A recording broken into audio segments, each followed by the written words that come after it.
Alors, bienvenue dans ce cours qui va traiter des suites et séries de fonctions.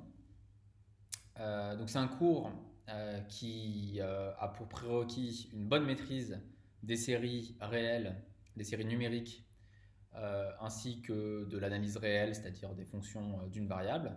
Pourquoi? Parce que dans ce cours, en fait, on va parler non pas d'une seule fonction, d'une fonction de R dans R par exemple, mais d'une famille de fonctions, d'une famille indexée par un antinaturel, donc ce qu'on appelle une suite de fonctions. Et je voudrais commencer par donner un certain nombre de motivations pour ce cours. Euh, et la première motivation, euh, et en fait, je pense que la motivation principale à mes yeux, c'est justement, c'est celle des séries de fonctions. Et pour vous expliquer à quel point les séries de fonctions c'est importante, simplement pensez à l'exponentielle. Donc, c'est en général un objet que vous manipulez dès le lycée, mais sans jamais définir de manière rigoureuse ce que c'est que l'exponentielle. En général, on va vous dire il existe une fonction telle que si on la dérive, on retombe sur elle-même. En général, donc, pour définir l'exponentielle classique, vous dit il existe une fonction, une unique d'ailleurs, fonction telle que si on la dérive, on tombe sur elle-même et qui vaut 1 en 0. Bon, mais on ne vous démontre jamais l'existence d'une telle fonction ni son unicité. Et, euh, et en fait, la définition de l'exponentielle que vous voyez en général avec les séries, c'est via cette formule.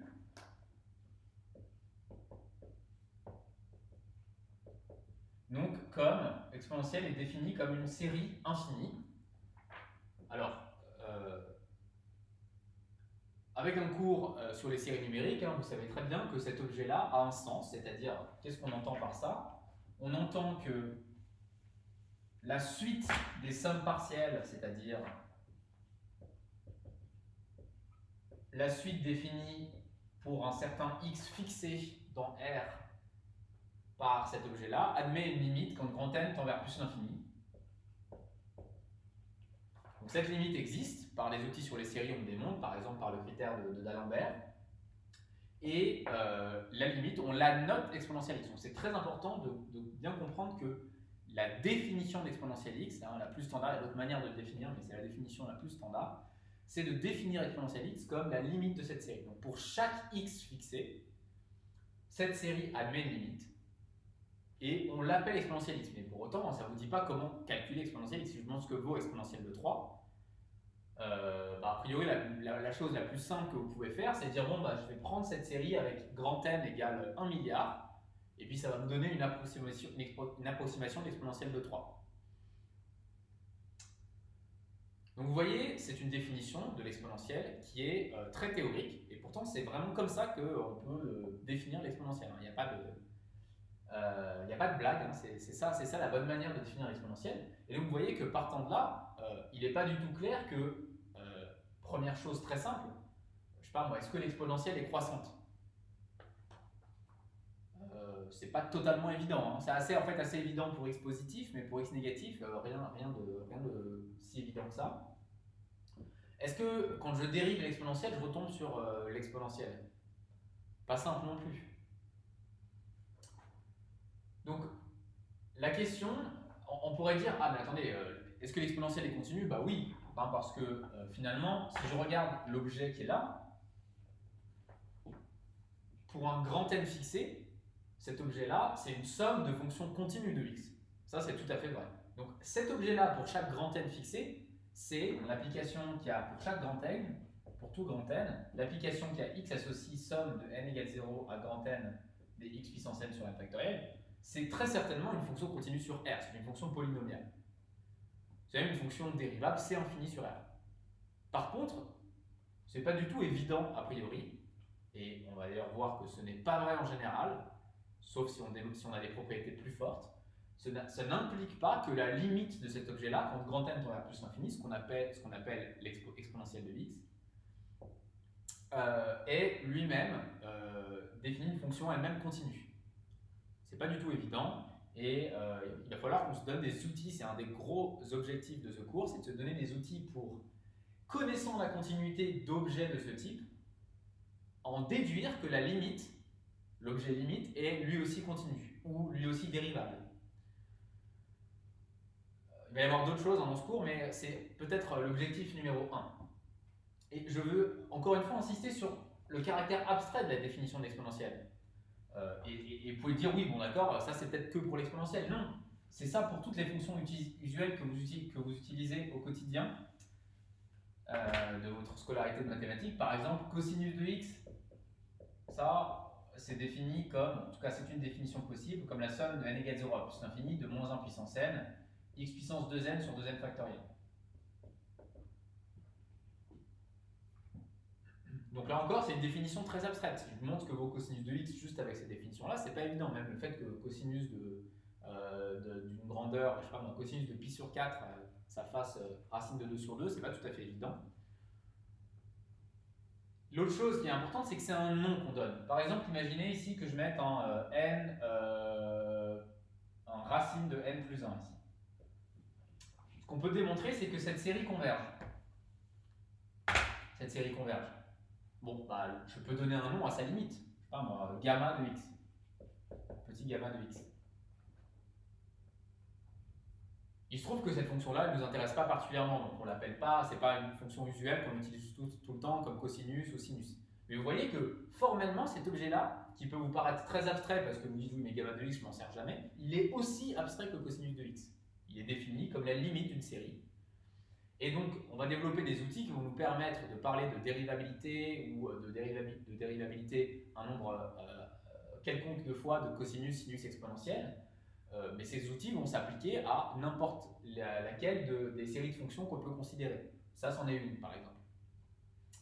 Donc, vous voyez, il y a, ne serait-ce que pour définir les objets de base des mathématiques, nécessité de comprendre comment des propriétés d'un nombre fini de termes, ici, somme de n égale 0 à grand N, comme la continuité des dérivabilités, se transportent ou pas à la fonction qu'on obtient quand on fait tendre n vers plus l'infini, si cet objet est bien défini, bien sûr. Ok, donc, l'autre chose, alors donc ça implique bien sûr une importance de ce chapitre dans l'ensemble des mathématiques de post-bac, ou même en fait même pré-bac, hein, parce que les fonctions usuelles, vous les utilisez même avant le bac. Et puis par ailleurs, il se trouve que les séries de fonctions apparaissent de manière assez incroyable dans des domaines fondamentaux des mathématiques, dans les parties fondamentales des mathématiques. Par exemple, la fonction gamma, la fonction zeta de l'air, pour ceux qui en ont peut-être déjà entendu parler, si on considère cette fonction-là, alors il se trouve que, mettons que x est réel ici, et x strictement supérieur à 1. Donc ça, c'est des séries de Riemann. Hein. Pour x strictement supérieur à 1, cette série converge, donc l'objet limite a un sens, et je peux appeler ça zeta de x. C'est une certaine fonction qui dépend de x, c'est un certain objet qui dépend de x, donc c'est une fonction. Et on peut s'intéresser aux propriétés de cette fonction. Vous pouvez me dire pourquoi s'amuse-t-on à regarder les propriétés de cette fonction? Parce que cette fonction-là, si on la généralise pas seulement aux x réels, mais à des x complexes, les propriétés de cette fonction-là sont intimement liées aux propriétés des nombres premiers. On peut se dire, mais quel est le rapport? Bien, il y a un rapport très profond entre l'étude de cette fonction, notamment l'étude de ses zéros, et l'étude des nombres premiers. Et notamment, il y a la plus grande conjecture, objectivement la plus grande conjecture des mathématiques, c'est-à-dire qu'on pense qu'un résultat est vrai, mais personne n'a réussi à le démontrer, c'est les propriétés de cette fonction. Et si on arrive à démontrer ce résultat, ça s'appelle l'hypothèse de Riemann, ça aura un impact sur des propriétés des nombres premiers. Alors en gros, si je le fais de manière très résumée, l'étude de cette fonction-là a permis de démontrer, ça c'est un résultat qui date du tout début du XXe siècle, démontré par Delaval et Poussin, ça permet de démontrer que, mettons que je note Pn le nème nombre premier. Donc le premier nombre premier, P1 c'est 2, P2 c'est 3, P3 c'est 5, P4 c'est 7, etc. Et donc on peut se demander, tiens, à peu près combien vaut le nème nombre premier? Alors on sait, hein, vous savez en tout cas depuis normalement la terminale que le nombre de Pn tend vers plus l'infini. Le premier résultat, qui est un résultat qui ne se démontre pas du tout avec des séries de fonctions, hein, Pn tend vers plus l'infini, mais on peut se demander à quelle vitesse. Est-ce qu'il tend vers plus l'infini comme n carré par exemple? Et le résultat qu'a démontré de la Vallée-Poussin grâce à l'étude de cette fonction peut paraître complètement incroyable. Alors ça utilise non seulement les séries de fonctions, mais aussi ce qu'on appelle l'analyse complexe, et ça c'est un cours de niveau 3e année de licence. Donc en gros, avec des outils de licence 3, on peut démontrer sur le résultat de la Vallée-Poussin, c'est que Pn, ça se comporte comme n log de n. Donc voilà le résultat qui permet de assez précisément connaître où se situe le nème nombre premier. Et donc pour aller plus loin, il se trouve que, donc on pourrait dire, ok, très bien, mais c'est quoi, si maintenant je soustrais moins n log de n, c'est quoi les termes suivants dans le développement asymptotique de Pn? Donc on va être plus précis, ça c'est le premier ordre. Alors si on va aller plus loin dans les ordres, en fait on a l'ordre suivant, mais il s'agit d'aller encore un peu plus loin. Et c'est assez important parce que ça permet vraiment d'avoir une estimation très précise du nème nombre premier. Eh bien, il faut étudier les zéros de cette fonction-là, et notamment, alors on pourrait me dire que c'est un peu bizarre ce que je m'apprête à dire, mais il se trouve que cette fonction-là, on peut la définir non pas pour x, mais pour z appartenant à c, après pour n'importe quel z. Là où vraiment ça pose problème, c'est en z égale 1 en fait. Et il s'agit de montrer que tous les zéros appelés non triviaux, c'est-à-dire il y a des zéros évidents à cette fonction-là, ils se trouvent tous. Donc maintenant on a une fonction qui est définie sur le plan complexe. Et il s'agit de démontrer que tous les zéros dits non triviaux, donc pas les zéros évidents de la fonction, là il faudrait rentrer dans beaucoup de détails pour expliquer ce que sont les zéros triviaux, ils sont tous de partie réelle égale à moins 1,5. Donc ça c'est l'hypothèse de Riemann, vous voyez, complètement théorique, on peut dire mais quel est le rapport avec les nombres premiers? Si vous êtes capable de démontrer que tous les zéros non triviaux se trouvent sur la droite de partie réelle, des nombres complexes de partie réelle égale à moins 1,5, alors vous avez une précision beaucoup plus forte sur où se trouve le nème nombre premier. Donc c'est incroyable. Et voilà un exemple éclatant de l'importance des séries de fonctions dans des questions fondamentales des mathématiques. Mais comme je l'ai expliqué bien avant ça, avant toute chose, dans les séries de fonctions, ça va nous permettre juste de pouvoir dire que les fonctions qu'on manipule depuis qu'on est tout petit, c'est des fonctions qui ont des propriétés de continuité, de dérivabilité, et de manière générale, de se donner des outils pour répondre à ces questions de régularité de fonctions qui sont définies de manière abstraite. Et je le répète, à part des fonctions polynômes, les fonctions usuelles, ce sont des fonctions définies de manière abstraite, typiquement comme des limites de série. Donc pour pouvoir dire des choses sur les séries de fonctions, on va commencer par les suites de fonctions, parce que comme on l'a vu, finalement, une série, et comme vous le savez bien, une série ce n'est rien d'autre qu'une suite. Donc, dans un premier temps, on va juste regarder des suites de fonctions.